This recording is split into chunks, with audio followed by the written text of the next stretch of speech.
날씨가 갑자기 갑자기 살살해진 건 아닙니다만 많이 찾았습니다. 이런 때일수록 감기에 조심해 주셨으면 좋겠습니다. 일주일에 우리의 삶들이 어떠했습니까? 우리의 삶은 어떤 경우에라도 성도들의 우리의 이 삶이라고 하는 것은 하나님의 은혜인 것을 우리가 기억해야 됩니다. 그런 은혜의 삶을 우리는 사실 조금 더 잘 살아보고자 우리는 성령의 충만함 받기를 원합니다. 여러분도 정말로 성령의 충만함을 받기를 원하십니까? 그러면 집을 팔아 교회에 헌금하십시오. 하지만 일부만 헌금하시면 즉사할 수 있으니 조심하십시오. 라고 한다면 그래도 여러분은 은혜, 성령의 충만함 받기를 원하십니까? 베드로와 요한은 성전의 미문에서 구걸하던 사람을 일으켜 세우고 그것이 예수의 이름의 능력이라고 했습니다.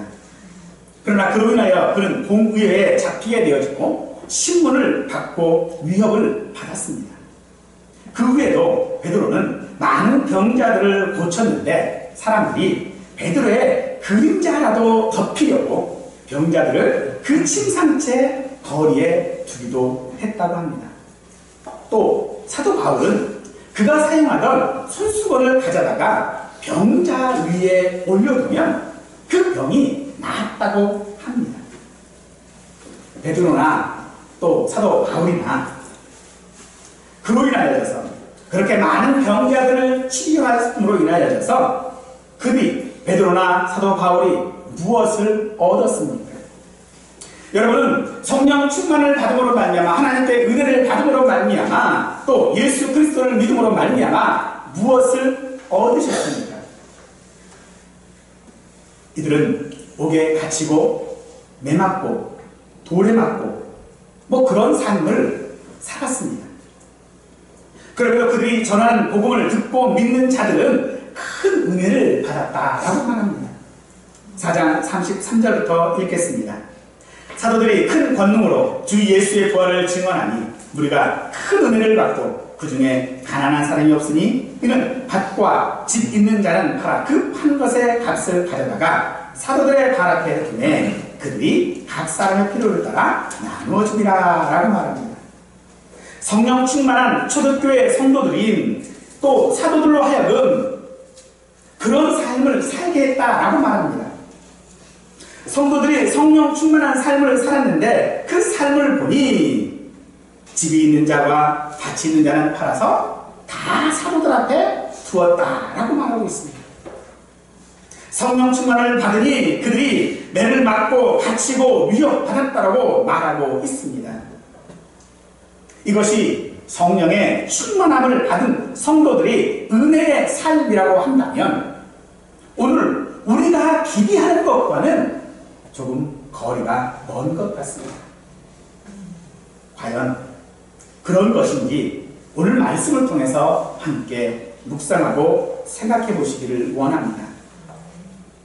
베드로와 요한이 공의회로부터 풀려나 그 있었던 일들을 교회에 이야기했습니다. 그랬더니 교회에 있는 많은 성도들이 함께 한 마음으로 기도했다라고 말합니다. 야, 이제 우리 그만하자.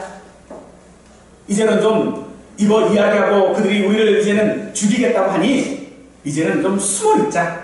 잠시만 숨을 고르는 것처럼 좀 잠잠히 있다가 이런 소동들이 좀 거치고 나면 그때 다시 우리가 일을 해보자. 혹은 서로 의견들을 나누면서 이것이 옳은지 저것이 옳은지를 서로 이야기하는 것이 아니라 한 마음으로 기도했다라고 말합니다. 그들이 기도한 내용이 4장 29절입니다. 주여 이제도 그들의 위협함을 굽어보시옵고 또 종들로 하여금 담대히 하나님의 말씀을 전하게 하여 주시오며 손을 내밀어 병을 낫게 하시옵고 표적과 기사가 거룩한 종 예수의 이름으로 이루어지게 하옵소서라고 그들은 기도했습니다. 이렇게 기도하니 그들이 또 성령의 충만함을 받았다라고 말합니다. 그리고 그들은 말씀을 전했습니다. 또 공의회에 잡혔습니다. 그들이 성령 충만함을 받을 때마다 그들은 말씀을 전했고 자기에 있는 것들을 교회에 내어놓았고 그리고 또다시 옥에 갇히었습니다. 그런 일들이 계속 반복되어져 나갔다고 것이죠. 그날도 그들은 여전히 성전에서 주의 복음을 전할 때에 또 공의회에 잡히게 되었습니다. 그리고 옥에 갇히게 되었는데 그 밤에 주의 사자가 옥문을 열어 그들을 끌어내었습니다. 그리고 새벽에 또다시 성전에서 복음을 전했다라고 말하고 있습니다. 그들이 분명히 베드로와 요한과 사도들을 복음을 전하는 자들을 옥에 가두었는데 다음날 그들을 심리하기 위해서 옥에서 꺼내려고 했더니 옥은 든든하게 잠겨져 있고 지키는 자도 그 문 앞에 있는데 문을 열고 들어가 보니 사람들이 없어요. 성전 문 앞에서 그 새벽에 말씀을 전하고 있는 이들을 다시 공리해서 붙잡습니다. 그리고 그들에게 다시는 예수의 이름 복음을 전하지 말라라고 하며 채찍질하여 놓았습니다. 그런데 이상하게 그렇게 그들이 성령의 충만을 받아서 그래서 반복되어지는 어떤 일들 가운데 그들이 당하는 것은 사람들의 존경을 받고 사람들의 칭송을 받고 어떤 물질적인 이익을 받고 하는 것들이 아니라 갇히는 것이었습니다. 채찍질 맞는 것이었습니다. 매맞는 것이었습니다. 그런데 그들이 무엇 때문에 그 일을 당하고 있습니까? 바로 그들이 전하고 있는 예수의 이름 때문이었습니다. 사도는 그의 이름을 위하여 능욕받는 일에 합당한 자로 여기심을 기뻐하고 날마다 성전에 있든지 집에 있든지 예수는 그리스도라고 가르치고 전도하기를 그치지 않았다라고 말하고 있습니다. 그리고 이 성령의 충만을 받은 성도들이 자기의 것들을 팔아서 교회에 헌금을 합니다. 그 중에 바나바라고 하는 사람도 있는데 그가 밭을 팔아 헌금을 합니다. 또 그러던 중에 아나니아와 삽비라라고 하는 부도 그의 소유를 팔아 그 중에 일부를 헌금했습니다. 그런데 이 성령에 충만했던 베드로가 아나니아와 삽비라가 헌금한 그 헌금을 두고 하는 말이 이겁니다. 아나니아야, 어찌하여 사단이 내 마음에 가득하여 내가 성령을 속이고 땅값 얼마를 감추었느냐고 하십니다. 이 말을 듣고 아나니아는 그 자리에서 즉사를 했고 이 사실을 모르는 삽비라가 3시간쯤 뒤에 들어왔다가 그 남편과 더불어 공모하였다라고 하는 말과 함께 주의 영을 시험함으로 말미암아 그도 즉사했습니다. 여러분, 이게 뭡니까? 이들이 교회에 헌금을 했습니다. 그런데 전부를 하지 않고 일부를 헌금했다고 즉사한다는 게 이게 말이 됩니까? 이게 어디 무서워서 예수 믿겠습니까? 신앙생활을 하면서 우리도 여러 가지의 실수를 합니다. 내가 믿는 바대로 행하지 못하고 또 때로는 거짓말도 하고 또 때로는 죄도 짓고 또 때로는 다른 사람들에게 내 추락한 부분들을 감추기도 하고 다른 사람들에게 교만하기도 하고 우리는 믿음 생활하는 가운데 실수하지 않는 날이 없습니다. 몰라서 실수하는 건 아니지요. 알아요. 아는데도 사실 우리는 실수투성입니다. 어쩌면 이 아나니아와 삽비라 역시도 그런 실수 가운데 하나일지도 모릅니다. 그런데 그들은 죽었습니다. 어쩌면 우리가 이 땅 가운데서 병들고 또 사업들이 안 되고 하고자 하는 일들이 잘 되지 않고 사람들의 관계들이 원만하지 못하고 하는 그런 일들이 어쩌면 내가 믿음 생활에서 바로 하지 못했던 그런 실수 때문에 그럴 수도 있다라고 우리는 이 사건을 통하여 생각해 볼 수도 있겠습니다. 하지만요, 아무리 잘못을 했다고 해도 한 번쯤은 회개할 수 있는 기회를 주셔야 하는 것 아닐까요? 하나님은 사랑의 하나님이라고 하지 않습니까? 참으실 수 없을 만큼 죄가 가득해 된 도시였던 니느웨도 아끼셨던 하나님 아니십니까? 그 독생자 아들도 아끼지 아니하시고 내어주신 하나님이십니다. 그 하나님 앞에 헌금하셨다고 해도 그들을 어떻게 죽이실 수 있으십니까? 여러분, 이것들이 왜 하나님께서 죽이셨는지 이해하실 수 있으시겠습니까? 우리 책임일까요, 우리가? 내가 무엇을 잘못했기 때문에 그러실까요? 우리가 알고 있는 하나님과는 너무나도 거리가 멉니다.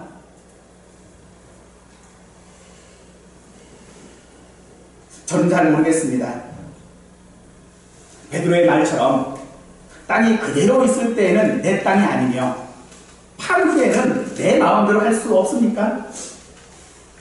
우리는 우리의 모든 것들을 우리 마음대로 할 수 있는 사람들입니다. 이 땅 가운데 내게 주어진 여러 가지 것들을 가지고 내 마음대로 결정할 수도 있고 내 마음대로 할 수도 있습니다. 그런데 모든 성도들이 다 헌금하는 것도 사실은 아니거든요. 있는 자들만 밭이 있고 집이 있고 그래도 헌금할 수 있는 어떤 능력이 있는 자들만 헌금을 했어요. 그런데 일부라도 헌금한 것이 얼마나 잘한 일입니까? 근데 전부를 하지 않았다고 심판하신다면 과연 우리가 믿을 수 있는 하나님일까요? 언제나 우리가 어떤 잘못을 할 때마다 책찍을 드시고 우리가 잘못할 때마다 벌을 주시고 하시는 그런 아버지라면 어떻게 그 아버지 앞에 우리가 정감 있게 다가갈 수 있고 그 아버지 앞에 우리가 갈 수 있겠습니까? 그런데 하나님 오늘 지금 이 사건을 통하여져서 도저히 우리가 다가갈 수 없는 하나님처럼 보입니다. 내가 잘못할 때마다 그 즉시로 벌을 내리시면 우리는 아마도 날마다 벌 받고 있어야 될 것 같아요. 날마다 하나님 앞에 무서워해야 될 것 같아요. 비 오는 날 천둥이 치면 어디 저 구석이라도 숨어 있어야 될 것 같습니다. 하나님께서 우리로 예수 그리스도를 믿는 믿음을 갖게 하신 것이 그러려고 그러셨을까요? 믿지 아니하는 자들은 죄가 무엇인지도 모릅니다. 자기가 잘못한 것도 알지 못합니다. 그들은 죄를 졌음에도 불구하고 그렇게 세상 앞에 당당하게 살아갈 수가 없습니다. 그런데 우리는 예수를 믿었다는 것 때문에 아니 내가 예수를 믿음으로 말미암아 내 죄악이 무엇인지를 알았기 때문에 우리는 벌벌 떨며 이 땅 가운데 살아야만 하는 것입니까? 우리는 그 이유를 오늘 본문의 말씀 가운데서는 사실 찾아볼 수가 없습니다. 왜 하나님께서 그렇게 하셨는지 그 이유를 우리가 알 수가 없습니다. 다만 우리가 그 이유를 짐작해 볼 수 있는 것이 출애굽기 17장에 있는 한 사건입니다. 이스라엘 백성들이 애굽에서 나온 후에 첫 전투를 아말렉이라고 하는 족속들과 전투를 하게 되었는데 이 전투에서 모세는 산꼭대기에 올라가 기도하고 여호수아가 선봉장에 되어져서 그들과 싸울 때에 모세가 팔을 들어 올리면 이스라엘이 이기고 내리면 이스라엘이 지는 겁니다. 이것을 발견한 아론과 훌이 모세를 한 바위에 앉히고 자신들이 한쪽에서는 오른쪽과 왼쪽에서 모세의 팔을 들어 올려줍니다. 그러고서 해가 지도록 그 팔이 내려오지 않으므로 아말렉과의 첫 전투에서 승리하게 되어지죠. 이제 이스라엘 백성들이 하나님 앞에 그 승리를 기념하며 예배할 때에 하나님께서 그들에게 말씀하십니다. 이 아말렉을 세상에서 기억도 못하게 대대로 싸우리라. 아말렉이 무슨 잘못을 했을까요? 아말렉은요, 이스라엘 백성들이 광야 생활을 시작하게 되니까 이스라엘 백성들 가운데 후에 떨어진 사람들, 좀 뒤처진 사람들, 그런 사람들을 뒤에서 마치 게릴라처럼요, 야금야금 공격을 해요. 그리고 그들이 가지고 있는 물건도 빼앗고 먹을 것도 빼앗고 조금씩 빼앗는 거예요. 그저 그들을 통하여져서 자기들의 어떤 것들을 좀 얻으려고 했어요. 악재한 것도 아니고. 그런데 그런 그들을 하나님께서 싸우시는데, 대대로 싸우시는데 얼마만큼이요? 그런 족속이 있었는지도 기억하지 못하도록 하시겠다라는 거예요. 무엇 때문에 그렇습니까? 바로 하나님의 역사를, 하나님의 그 가나안 땅으로 인도하시고자 하시는 그 여정을 가로막고 있기 때문에 그렇습니다. 그들이 광야에서 이스라엘 사람들을 노략질할 때에 이스라엘 사람들의 마음이 무너졌습니다. 그로 인하여 그들은 광야 생활하기를 거부했고, 그로 인하여져서 하나님을 원망하게 되었습니다. 이로 인하여져서 하나님께서는 그들이 하나님의 여정들을 방해하고 여정들을 정면에서 방해하는 것들을 하나님은 참으실 수 없었던 것입니다. 이후에 하나님께서는 사울 왕에게 아말렉을 진멸하라고 명령하십니다.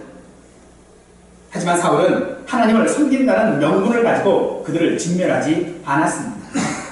이로 인하여 하나님은 사울 왕을 버리시고 왕이 되지 못하게 하셨습니다. 왜 그러셨을까요? 하나님께서는 그 사울을 세우셨습니다. 그러나 하나님의 하시고자 하시는 그 일을 방해함으로 말미암아 하나님은 사울 왕을 버리신 것입니다. 바로 그들이 진멸되진 이유, 하나님의 작정하심 때문입니다. 하나님께서는 반드시 이스라엘 백성들을 가나안 땅으로 인도하셔야만 하십니다. 그렇게 하시기로 작정하셨습니다. 그런데 그 일을 방해하고 있다는 것이죠. 하나님과 삽비라 역시도 마찬가지입니다. 하나님께서 가나안 땅으로 그들을 인도하시는 것이 그 하나님의 작정하심의 결국이지요. 그러므로 우리는 이 아나니아와 삽비라의 직사 사건 역시도 그런 측면에서 생각해야 합니다.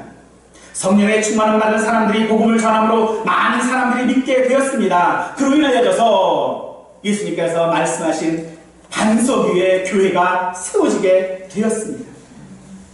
교회가 모든 사람들의 칭송을 받았습니다. 그때에 이들은 교회를 통하여 역사하신 그 하나님의 능력에 초치고 있는 것이죠. 교회 시작을 정령으로 방해하고 있는 것입니다. 이 방해는 외부로부터의 공격에서 비롯된 것이 아닙니다. 이것은 외부의 어떤 위협과 채찍질에 있는 것들이 아니라 내부에서 생기는 문제였습니다. 그러므로 이 사건은 헌금에 대한 것이 아니라는 것은 확실합니다. 그럼에도 많은 사람들은 오늘 이 본문을 접할 때마다 부담감을 갖습니다. 헌금은 기부하는 것이 아닙니다. 나의 능력대로, 형편대로 하는 것입니다. 나중에 기회가 되면 다시 말씀드리겠습니다만은 헌금하실 때에는 봉투를 사용해서 이름을 꼭 쓰시기 바랍니다. 그래야 바른 헌금이 할 수 있습니다. 이름을 쓰시 아니하시고 몰래 이렇게 헌금하고 하는 거, 이건 사실 헌금이 아니고요, 기부하는 행위와 다를 것이 없습니다. 그러므로 헌금하실 때는 꼭 이름을 쓰셔서 이렇게 헌금을 하시는 것이 내가 하나님께 바른 헌금을 드릴 수 있는 방법입니다. 어찌되었든 지금 하나님께서는 아나니아와 삽비라가 교회에 헌금할 때에 다 하지 아니하고 일부만 했기 때문에 지금 이 사건이 벌어진 것이 아닌 것이 분명하다는 것이죠. 신약에서도 그 한 예를 우리는 찾아볼 수 있습니다. 바로 12년 동안 혈류증으로 모든 것을 잃어버린 한 여인의 이야기입니다. 그 여인이 모든 것을 다 잃고 난 후에 예수님의 소문을 듣게 되었습니다. 그가 내가 그의 옷에만 손을 대어도 구원을 받으리라 생각함일러라. 그리고 예수님의 그 겉옷에 손을 만졌을 때에 그의 병이 그 근원에서부터 나음을 입었습니다. 예수님께서 이 사실을 아시고 그 여인에게 말씀하십니다. 내 믿음이 너를 구원하였으니 평안히 가라. 이 여인의 믿음이 무엇입니까? 그것이 믿음이라면 우리도 그렇게 믿어야 합니다. 병이 나은 것은 사실 결과이지요. 그는 부정한 사람입니다. 그렇기 때문에 군중들과 섞일 수 없습니다. 만약 그 부정함이 드러나서 사람들을 부정하게 만드는 일들이 있으면 이 여인은 사람들에게 돌에 맞아 죽어야만 합니다. 그럼에도 그는 예수님께 나왔습니다. 이것이 이 여인의 믿음입니다. 이 여인에게 일어났던 일들, 우리는 이해할 수 없는 일입니다. 보고도 믿지 못할 일입니다. 우리는 이런 사실들을 하나님의 섭리라고 이야기를 하지요. 여리고성이 무너진 것이 이스라엘 백성들이 7번 돌고 순종하여 소리쳤기 때문에 성이 무너진 것이 아닙니다. 만약 그것이 사실이라면 우리도 어떤 문제가 있을 때마다 7번씩 돌아야 됩니다. 그런데 그것이 아니라는 것이죠. 그 사건이 말하고 있는 것들이 무엇입니까? 나는 이해할 수 없는 일들이지만, 믿을 수 없는 일이지만, 하나님께서 작정하시고 하나님께서 섭리하시고 하나님께서 하시는 일이라면 된다라는 겁니다. 이것이 그 여인이 가졌던 믿음이요, 여리고성을 통하여 보여주시는 하나님의 능력이었습니다. 그래서 우리는 그런 신실하신 하나님을 아는 것, 바로 그것이 믿음이라고 하는 것입니다. 결국을 아는 것, 확신함으로 하나님께 나오는 것이 바로 믿음인 것입니다. 우리 지난주에 살펴본 다윗의 이야기로 돌아가 보십시다. 다윗은 왕으로 기름을 부음받았지만은 사울을 피하여 도망쳐야만 했고, 살기 위하여 미친 척 해야 됐고, 자신을 위하여 많은 사람이 죽는 것을 보아야만 했습니다. 그럼에도 그는 그것이 여호와의 선하심이라고 했습니다. 무엇 때문에 다윗이 그런 말을 하고 있습니까? 다윗의 마음이 하나님께 대한 충성심이 가득하고 절대적이었기 때문에 그렇습니까? 아니요, 그렇지 않습니다. 다윗은 그것이 하나님께서 그렇게 자기를 인도하시고 계시다라고 하는 것을 알았기 때문에 그렇습니다. 바로 그 결국을 믿었기 때문인 것입니다. 사도들의 능력을 받고 위협을 받고 채찍질과 돌에 맞아도 기뻐했던 이유, 초대교회 성도들이 자기의 것을 기꺼이 가난한 자들을 위하여 내어놓을 수 있는 하나님께서 그들에게 그렇게 쓰시기로 작정하시고 합당하게 여기셨기 때문에 그렇습니다. 그들은 하나님께서 자기를 그렇게 쓰신다라고 믿었다라는 것입니다. 하나님께서 나를 이렇게 사용하시고 저렇게 사용하시고 한다라고 하는 것을 그들은 알았기에, 또 그렇게 하나님께서 자기 자신을 쓰신다라고 하는 것 때문에 그는 기뻐했던 것입니다. 성경에는 바르게 살고 순종하고 진리를 잘 붙잡고 살아가면 땅의 것으로 보상하시겠다라고 하는 것이 없습니다. 전혀 없는 것은 아닙니다만 보란듯이 보상해 주시지는 않는 것 같습니다.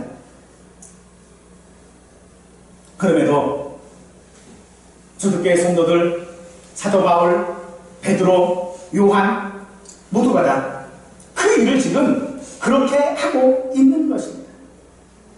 사랑하는 여러분, 우리는 무엇에 쓰기에 합당하십니까? 우리는 쓰임받기보다는 쓰는 사람 되기를 원합니다. 우리는 일하는 자보다는 일을 시키는 자 되기를 원합니다. 그렇게 하기 위해서 우리는 능력을 가지려고 하는데, 그 능력이 성령 충만해야 받을 수 있다 하기에 우리는 성령의 충만함을 받고 싶은 것입니다. 그 성령의 충만함의 결과가 병자들이 그림자만 스쳐도 낫는 것도 있었지만 또 자기의 소유를 팔아 헌금하는 것으로도 나타나기도 했습니다. 바나바가 그런 사람이었습니다. 위로의 아들이라는 별명을 얻을 정도로 사람들을 많이 도와주었지만 자신의 공로를 말하지 아니하고 여전히 그 일을 하고 있는 것이 바나바입니다. 그러나 아나니아와 삽비라 부부는 그렇게 하고 싶지 않았습니다. 성령의 충만함을 받아서 그 충만함을 가지고 다른 사람들 위에 보란듯이 군림하고 싶었지, 다른 사람들에게 내맞고 채찍하고 버림받고 자기의 것을 내어주어야 하는 그런 성령의 충만함은 받고 싶지 않았던 것입니다. 하지만 그럼에도 성령의 충만함은 싶었습니다. 그래서 그는 다른 사람들처럼 행동했습니다. 외형적으로 그의 모습들은 전혀 다른 사람과, 성령의 충만한 다른 사람들과 비교되어지거나 혹은 다른 것을 발견할 수 없었습니다. 하지만 그들 속에 충만한 것은 사단이었습니다. 베드로는 그들 속에 충만하여 있던 사단을 본 것입니다. 베드로는 말합니다. 사단이 이 마음에 가득했다라고 말하고 있습니다. 이 가득하다라고 하는 말과요, 충만하다라고 하는 말은 사실 같은 말이죠. 사랑하는 성도 여러분, 우리 마음에 무엇이 있기를 원하는지 지금 오늘 우리에게 묻고 있는 것입니다. 오늘 우리의 마음에는 무엇이 가득합니까? 성령이 가득하십니까? 아니면 사단이 가득하십니까? 우리는 모두가 다 은혜 받고, 모두가 다 성령 충만하고, 모두가 다 잘 되는 가운데에 나만 그렇지 못한 상황 가운데 있습니다. 나만 은혜 받지 못한 것 같고요, 나만 형통하지 못한 것 같고요, 나만 병든 것 같고요, 나만 매 맞는 것 같고, 나만 징계받는 것 같습니다. 그런 마음 가운데 우리가 있다면 우리에게는요, 두 가지 옵션이 있을 것입니다. 하나는 내 마음에 사랑이 가득한 것이고, 또 하나는 성령이 충만한 것입니다. 우리가 성령의 충만함을 받는다면 우리는 그 모든 사모하는 그 자리로 나아갈 수 있게 해달라고 우리는 하나님 앞에 나아갈 것입니다. 하지만 사단이 가득하다면 왜 내게만 이라고 우리는 하나님께 반문할 것입니다. 저녁교회가 가장 이상적인 원시 공동체라고 신학자들은 말합니다. 그래서 그때로 가자라고 말하는 것이 아닙니다. 그 현상과 그 결과를 가지고서 말하고 있는 것이 아니라는 것입니다. 그들이 그렇게 할 수 있었던 것은 결과입니다. 어떤 것의 결과입니까? 성령 충만함의 결과인 것입니다. 그리고 그들에게 또 하나 동일한 반응 하나가 있습니다.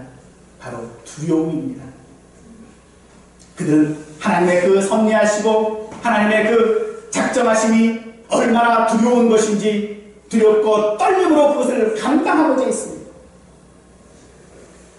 하지만 사단이 가득한 자들은 방자해져서 하나님에 대한 두려움이 없습니다. 여러분, 저는 여러분들이 성령의 충만한 은혜를 입기를 간절히 원합니다. 내 것을 내 것이라고 하지 못하고 능욕받는 것도 또 내 것을 나누어 주어야 한다 해도 그것이 우리의 기쁨 되기를 원합니다. 우리의 처지가 도망자라 해도, 우리의 처지가 병들어 쓰러졌다 해도, 우리의 처지가 저 밑바닥 인생이라 할지라도 그것이 하나님의 섭리라면 기뻐하는 것이 성도의 마땅한 모습이라는 것입니다.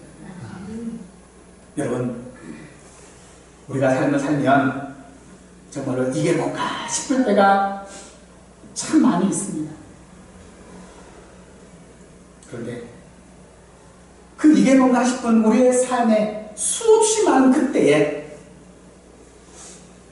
그때가 하나님께 큰 은혜를 받는 때인 것을 믿으시기 바랍니다.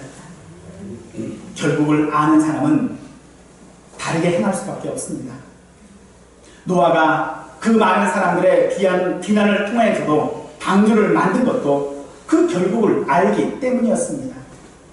우리는 그 결국이 무엇인지 잘 알고 있지 않습니까? 우리의 결국이 무엇인지 너무나도 여러분들과 저는 잘 알고 있지 않습니까?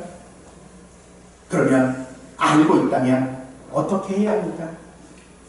히브리서 4장 16절은 우리에게 이렇게 하라고 말씀하십니다. 그러므로 우리는 긍휼하심을 받고 때를 따라 돕는 은혜를 얻기 위하여 은혜의 보좌 앞에 담대히 나갈 것이니라. 이게 뭔가 싶은 때에 은혜의 보좌 앞으로 담대히 나오시기를 바랍니다. 미래학자들은 말합니다. 한국교회의 미래가 불안하다고 합니다. 그 이유를 들어보니 성도들이 많기 때문이랍니다. 어떤 성도들이 많을까요?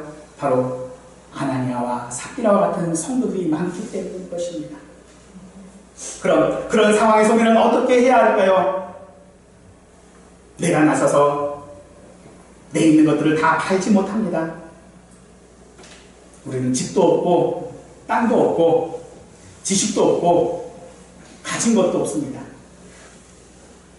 그래서 다른 성령에 충만한 사람들처럼 집을 팔고 밭을 팔아서 하나님께 헌금할 수도 없습니다. 언변이 없어서 다른 사람들에게 예수 그리스도에 대한 이야기를 하지도 못합니다. 배운 것도 없어서 다른 사람들 앞에 내 가진 모든 그 예수님을 자랑하지도 못하는 것이 오늘 우리들입니다. 그래서 그 하나님의 작정하신 그 하나님의 섭리 가운데 나도 한몫하고 싶지만 할 만한 능력이 내게는 없습니다. 그런데 오늘 우리에게 주님께서 이 사건을 통하여 능력 없는 우리들에게 하시는 말씀이 무엇일까요? 하나님 앞에 나오면 할 수 있다는 것입니다.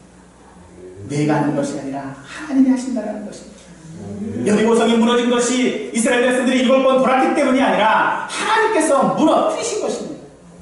이스라엘 백성들이 광야 40년을 통하여 가나안 땅에 들어갈 수 있었던 이유는 그들이 인내하고 참고 견디었기 때문이 아니라 하나님께서 인도하셨기 때문입니다.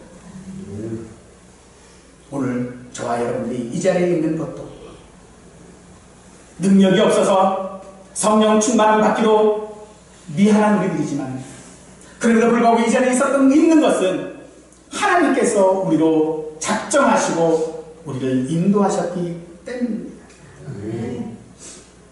오늘 우리는 하나님 앞에 어떤 자로 서기를 원하십니까? 최소 내가 그 일을 위하여 앞장서서 일하지 못한다 할지라도 방해는 되지 말아야 할 것입니다. 걸림돌이 되지는 말아야 할 줄을 믿습니다. 그 걸림돌이 무엇입니까? 우리의 걸림돌은요, 외부적인 것들이 아닙니다. 오히려 외부적인 어떤 걸림돌이 있었을 때 우리는 그것을 너무나도 잘 슬기롭게 헤쳐나갑니다. 그런데 내부에서 내 신념 안에서 내 가정 안에서 내 교회 안에서 나를 넘어뜨리고 나를 방해하는 요소들이 있습니다. 그런데 그 요소들 중에 나는 저 사람 때문에가 아니라 내 자신에게 있는 요소를 발견하실 수 있기를 바랍니다. 내 자신을 살피고 또 살펴서 하나님의 그 작정하심과 그 인도하심에 걸림돌이 되지 아니하기를 간절히 축원하겠습니다.